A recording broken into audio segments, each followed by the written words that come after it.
Hey everybody, thanks for joining us. Special episode of Bluegrass Bargain Hunters. We're at the Hunting Lodge. Hunting Lodge is just our storage facility for all of our stuff. But I want to talk about our last Saturday yard sale experience. And unfortunately, did not have the GoPro. Didn't think it'd be a very good day. Turned out to be a mistake because the very first yard sale we went to was full of vintage toys. Let's talk about that.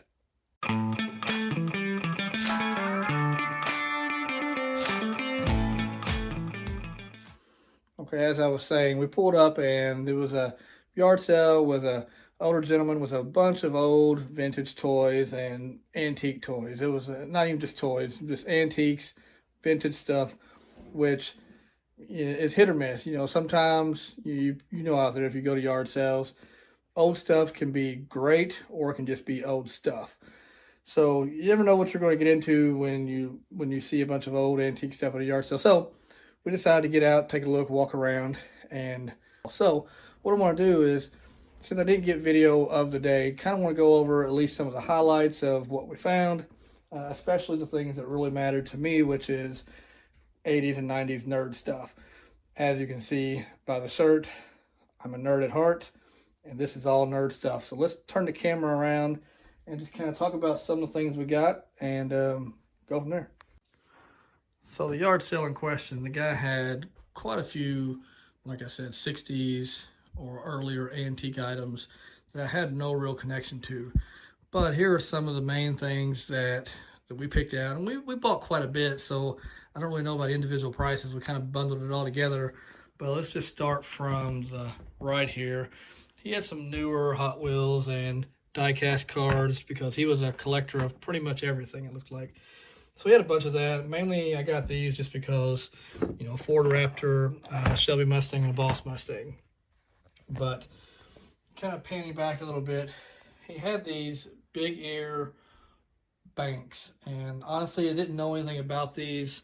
I still don't know a whole lot about them. I was in a little bit of internet research, but we just thought they were cool. And he had a set of, I think, 8 of them here, and they just looked really neat, kind of weird.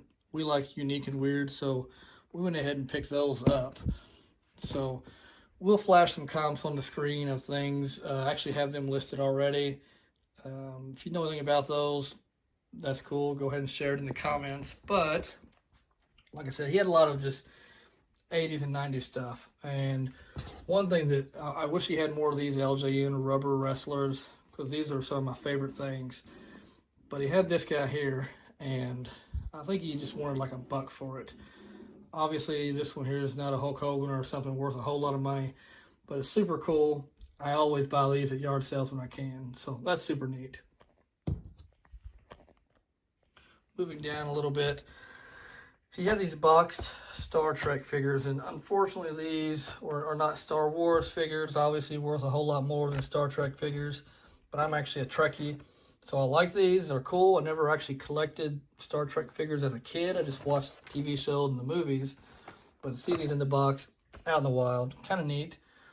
But let's move on a little bit. So this was obviously what this person really liked a lot, or for some reason when he bought them, he found these a lot.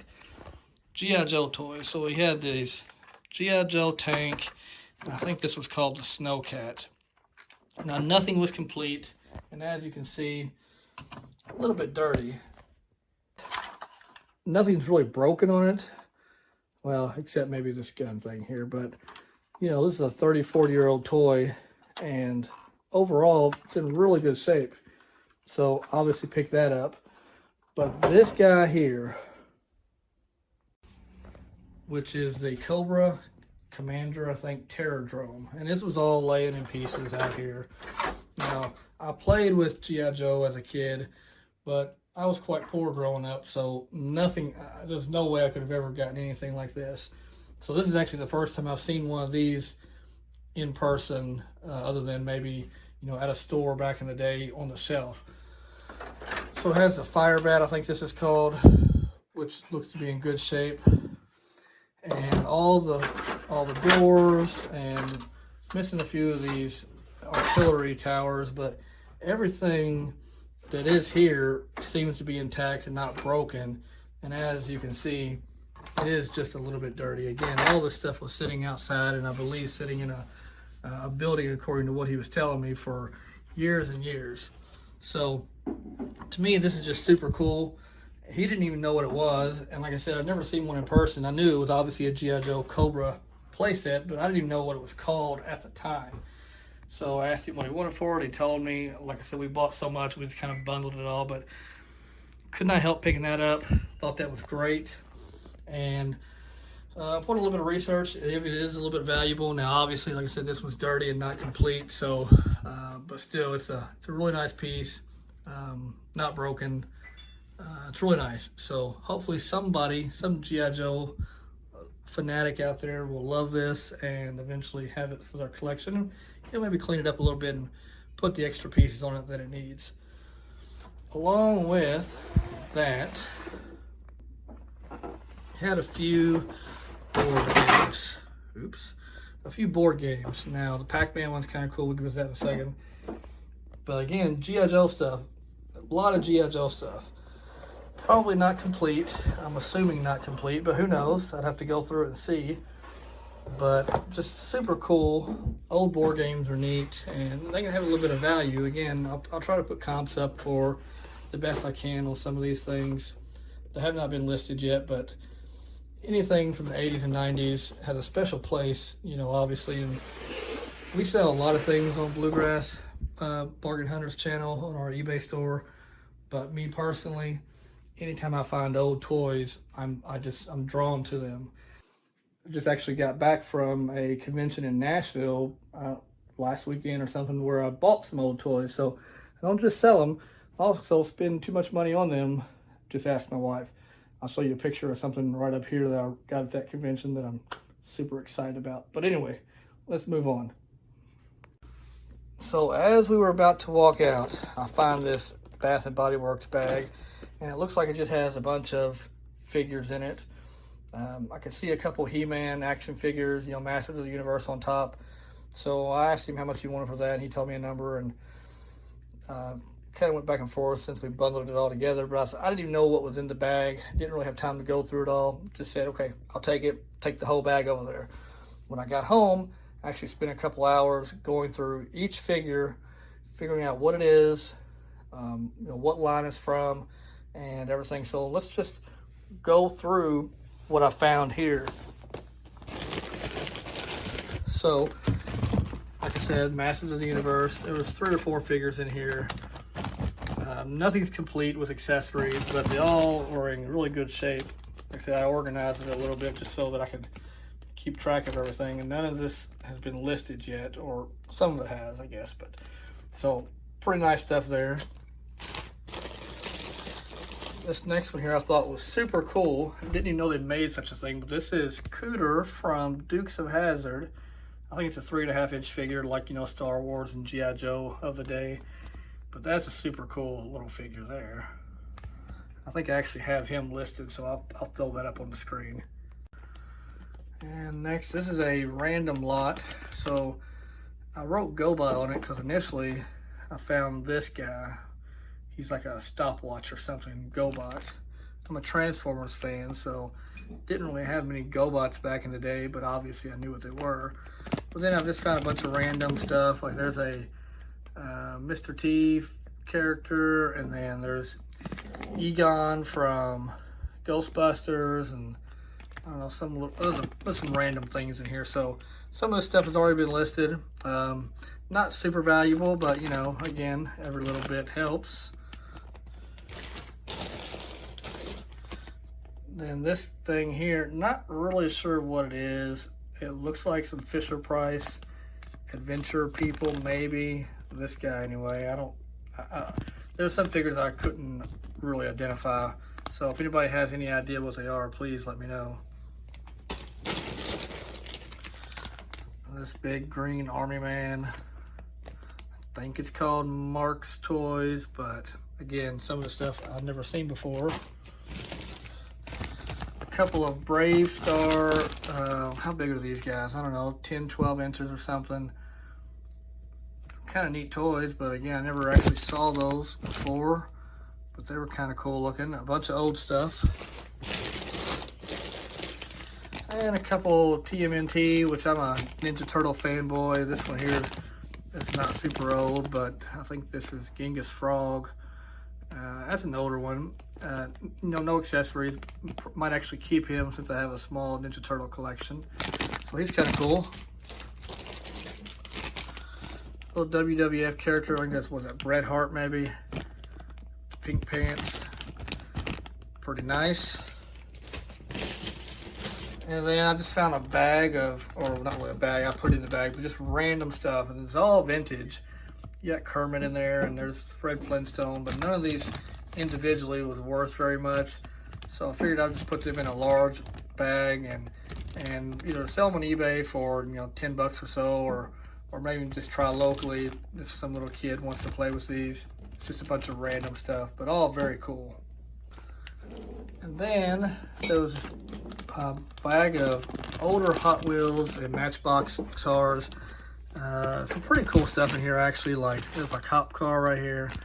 And probably the neatest thing, which, see if you can see that, it's an old General Lee, and of course the paint's not in great condition, but the sticker with the number on the side is still there. So that's a pretty cool Hot Wheel. I don't really collect Hot Wheels, otherwise I'd probably want to keep that, but that's some pretty neat toys. So that was pretty nice. And another bag of randoms. Just a couple of Little People, Fisher-Price toys, and I don't really know what some of the stuff even is. It was all old stuff, so it was kind of neat to go through it, but some of it was hard to identify. Now, the creme de la creme to go with this massive Star Wars collection, no, not Star Wars, this massive G.I. Joe collection was this, and like I said, these weren't in bags originally. Let me lay some of these out. All right, so I pulled these out of the bag. So I think I counted something like 40 or so of these figures. They're all vintage. I've identified them all, and I have, you know, pictures and the names of all of them. And like I said, I played with G.I. Joe as a child, but I don't remember half of these characters' names other than your main ones. But there's a lot of really good figures in here. I think the Firebat pilot is in here somewhere, and a bunch of really good figures here. Only one was broken that I found out of the whole lot, and it's this guy right here. That's the only one broken, but his legs are here, and his pelvis is in this bag somewhere. So he's here if someone could fix him. So that's a really nice lot. Really enjoyed going through all this because you just don't often see these just at a yard sale. Vintage toys like this. Like I said, at that convention, I saw these very same toys and a bunch of 40-year-olds there buying them for a whole lot of money to relive their childhood. So seeing it in the wild at a yard sale is really exciting. So let me go and bag this up, and I'll show you the very last thing I found. Okay, also in that bag was some old Star Wars figures. And wasn't as many as the G.I. Joe, unfortunately, but I gotta be very careful. I've heard that some of these are super fragile. But found these 12, I think, Star Wars figures in that bag. And there's nothing here that's like, you know, so valuable I'm going to retire on. No prototype Boba Fett or anything, but there is a Boba Fett and a bunch of cool ones, some stormtroopers, Luke. So found this in the bag, you know, identified them all. Thought that was pretty neat. There was no other Star Wars stuff there besides these. So really excited about finding these. The convention that I went to last weekend or whatever was dedicated mainly to Star Wars. So all these figures that I see here in the, you know, in the wild loose, I saw there for sale, bagged up and priced accordingly. So it was really neat seeing these. Can't wait to get these listed, and hopefully they go to someone that really enjoys them, really likes them. Star Wars and G.I. Joe both are from my childhood, and I enjoy them. But you know, space is limited on what you can actually collect. And right now, my collection is mainly focused towards vintage Transformers and Ninja Turtles. So, got a lot of both of those. So, anything else that I find, unless it's just super cool and I can't live without it, it's nice to go through it and document it. But ultimately, you have to sell it. Just wanted to share how cool it was to find these vintage toys at a yard sale in the wild. It doesn't happen every day. At least it doesn't happen to me every day. So maybe it'll happen again. I don't know, but thank you all for spending your time with me tonight, and we'll see you next time. See ya.